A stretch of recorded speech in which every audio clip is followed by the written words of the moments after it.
کہنے لگا کہ سر میں نے آپ سے ملنے کے لیے کم و بیش 2 ماہ کا انتظار کیا ہے اور میں آپ سے بالمشافہ ملاقات کرنا چاہتا تھا۔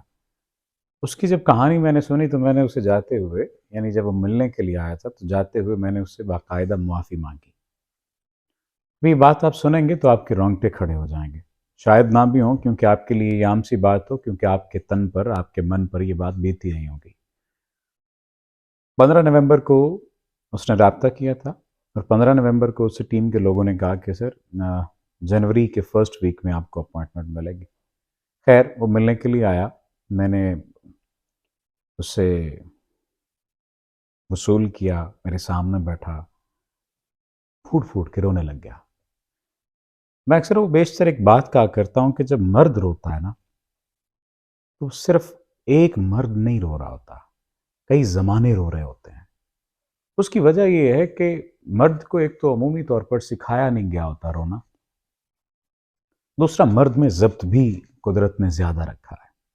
خیر اس نے بتایا کہ وہ اور اس کی بہن، یعنی 2 بہن بھائی تھے، والدہ تھیں اور والد تھے۔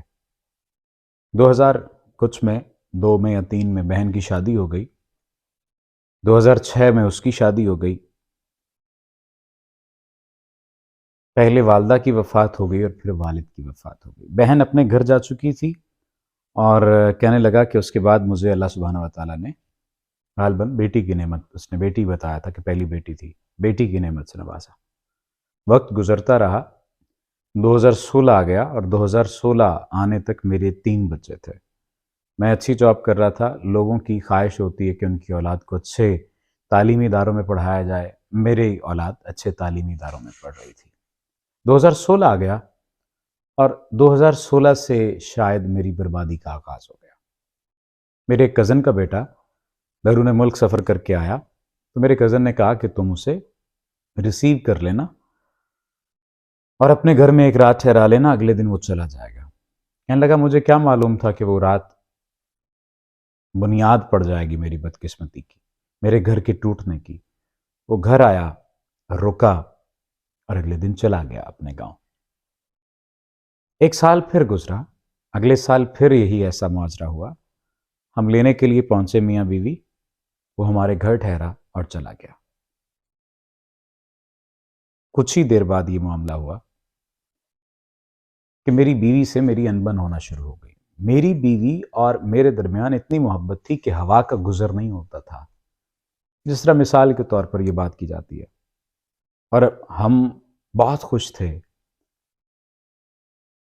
بے تحاشا میں محبت کرتا تھا، وہ مجھ سے بے تحاشا محبت کرتی تھی۔ کہنے لگا کہ اس کے بعد میری بیوی نے میرے لیے کھانا بنانا چھوڑ دیا، صبح کا ناشتہ بنانا چھوڑ دیا، دوپہر کا کھانا بنانا، شام کا کھانا بنانا چھوڑ دیا اور کہا کہ اب میں تمہارے لیے کھانا نہیں بنا سکتی، تم مجھے علیحدہ کر دو، الگ کر دو۔ خیر بات شاید اتنی ہوتی تو کہتا کہ میں صبر بھی کر لیتا۔ کہتا کہ ہم گاؤں گئے اور اسی گاؤں گئے جس گاؤں میں وہ لڑکا رہتا تھا، یعنی وہ کزن کا بیٹا۔ ہم اس گھر میں ٹھہرے ہوئے تھے، ہم ایک ہی کمرے میں تھے، بچے پڑے ہوئے تھے، بیوی سو چکی تھی۔ تو رات میں میری آنکھ کھلی تو مجھے ایسے شک محسوس ہوا کہ جیسے میری بیوی کے پیچھے کوئی موجود ہے۔ میں خیر گریز کیا، میں کروٹ بدل کر سو گیا تو مجھے ایسے آواز آئی جیسے چارپائی پہ کوئی تیسرا شخص موجود ہے، کیونکہ میری بیوی اور میرا بیٹا تھے لیٹے ہوئے اس چارپائی پر۔ میں یکدم اٹھا، میں نے دیکھا تو وہ لڑکا جا رہا تھا۔ لائٹ جو ہی میں نے چلائی تو میں نے اسی وقت اپنی بیوی سے کہا کہ ابھی سامان پیک کرو اور چلتے ہیں۔ خیر سامان پیک کیا، ہم نکل آئے۔ میں نے اپنے کزن کو بتایا کہ تمہارے بیٹے نے یہ بدتمیزی کی ہے۔ اگلے دن مجھے معلوم ہوا کہ ان دونوں کا افیئر تو آج سے نہیں چل رہا، 2016 سے چل رہا ہے اور 3 سال سے یہی عرصہ ہے۔ کہنے لگا مجھے اب سمجھ آئی تھی کہ 3 سال میرے ساتھ ایسا کیوں ہوتا رہا۔ وقت گزرتا رہا اور اس نے مجھ سے علیحدگی کا مطالبہ کرنا شروع کر دیا۔ میں نے اس کے بھائیوں کے پاس گیا، میں رشتہ داروں کے پاس گیا، اس کے جتنے عزیز تھے میں ان کے پاس گیا، ان کی بہنوں کے پاس گیا اور کہا کہ اسے سمجھاؤ، یہ ہنستا بستا گھر اجاڑ رہی ہے، کم از کم اسے اگر اپنی فکر نہیں تو بچوں کے لیے یہ کام نہ کرے۔ پہلے تو اس کے بھائی نے کہا کہ میرا بس نہیں چل رہا، میں گولی مار دوں تمہیں۔ خیر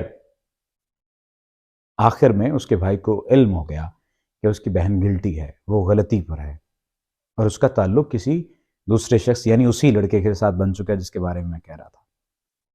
کہنے لگا سر اس نے مجھ سے طلاق لے لی اور کچھ ہی عرصے بعد اس نے اسی لڑکے سے شادی کر لی۔ کہتا شاید صبر آ جاتا اگر وہ اس سے شادی نہ کرتی، کسی اور سے کرتی، لیکن اس نے مجھے دھوکے میں رکھا، اس نے مجھے تکلیف میں رکھا، اور میں نے خود کو اسی دھوکے کا، اسی تکلیف کا عادی بنا لیا۔ اس نے ایک دن سامان ہمارے گھر سے پیک کر کے رکھ دیا تھا باہر، مجھے وہ دن نہیں بھولتا جب اس نے مجھے بے گھر کر دیا تھا۔ کہتا میں سنتا تھا کہ عورتیں کسی لسٹ کے پیچھے ایسا کرتی ہیں، جب میرے ساتھ ایسا ہوا تو مجھے لگا کہ زمین آسمان برابر ہو گیا۔ میں وہاں سے نکلا، اپنے آفس چلا گیا، آفس کی اکوموڈیشن میں رہنے لگ گیا، گھر والوں کو نہیں بتایا۔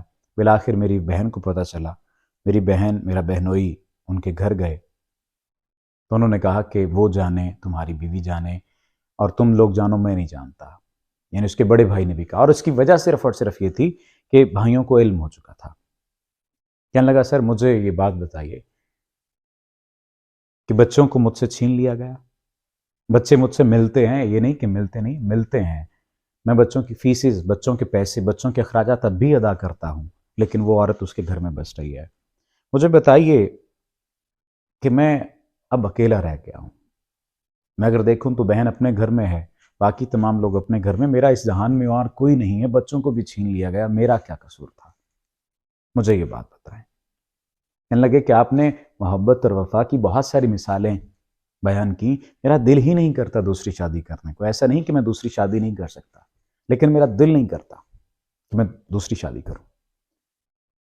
بہت ساری باتیں اس سے ظاہر کیں اور کہیں، اور بہت ساری چیزیں اسے میں نے بتائیں، لیکن ایک چیز جو میں آپ لوگوں سے درخواست کرنا چاہتا ہوں کہ زندگی میں کبھی کوئی ایسا اگر موقع ہے نا، آپ کو بے وفائی کا موقع ملے، ایسی بے وفائی کرنے کا جب آپ کے 3 بچے ہو جائیں، اور خصوصاً عورتوں سے میں یہ بات کر رہا ہوں، جب آپ کے 3 بچے ہو جائیں اور آپ کی زندگی میں کوئی ایسا مرد آ جائے اور وہ آپ کی مرد کو ریپلیس کر دے، یعنی آپ کے شوہر کو ریپلیس کرنے کی کوشش کرے، تو اس وقت تھوڑی سی ہمت اور تھوڑی سی غیرت اور تھوڑی سی وفا کا مظاہرہ کیجیے گا، اور سوچئے گا کہ جس شخص نے 16 سال آپ کے ساتھ بتائے ہیں، کیا وہ ایسی بے وفائی کا قائل ہے؟ اور مردوں کو بھی یہ بات سوچنی چاہیے کہ جن عورتوں نے آپ کے ناموں پر زندگیاں بسر کر دی ہیں، آپ ان کو دوسری عورتوں کے ساتھ ریپلیس کرنے میں کتنی آسانی کرتے ہیں۔ اور ان لوگوں کو بھی سوچنا چاہیے جو اس طرح کسی کے گھر مہمان بن کر آتے ہیں اور ان کے گھروں کو اجاڑ دیتے ہیں۔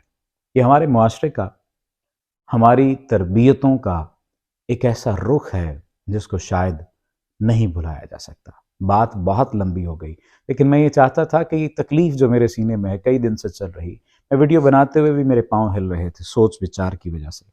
کوشش کیجئے کہ اپنے آپ کو کم از کم اتنا قابل بنا لیجئے کہ کسی ایک سے جڑنے کے بعد بس اس سے جڑے رہیں۔ آپ کا بہت شکریہ۔